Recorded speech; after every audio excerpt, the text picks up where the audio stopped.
Dacia, situată pe teritoriul actual al României, a fost locuită de daci, un popor războinic și spiritual. Descendenți ai tracilor, dacii erau organizați în triburi conduse de lideri puternici. Cel mai cunoscut dintre aceștia a fost regele Decebal, care a unit triburile dacice într-o rezistență eroică împotriva Imperiului Roman. Deși Decebal a reușit să țină piept romanilor în mai multe bătălii, Dacia a fost cucerită în anul 106, cu greu, de împăratul Traian. Religia era esențială în viața dacilor, iar Zamolxis era zeul suprem, asociat cu cerul și nemurirea.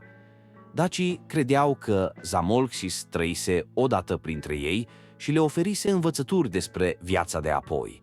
Ei desfășurau ritualuri religioase în sanctuare din natură, aducând ofrande și sacrificii pentru a-și asigura protecție.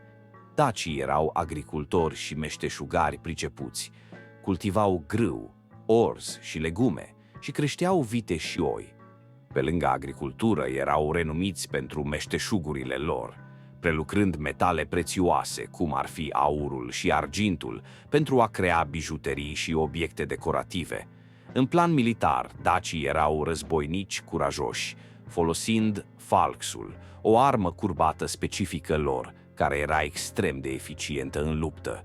Deși au rezistat cu eroism, Dacia a devenit o provincie română, iar regatul dac și-a pierdut independența. Moștenirea dacilor a supraviețuit însă cuceririi romane. Cultura și tradițiile lor au influențat profund istoria și identitatea românească. Cetățile dacice, cum ar fi Sarmizegetusa, stau mărturia măreției acestui popor, iar miturile și legendele despre daci continuă să inspire literatura.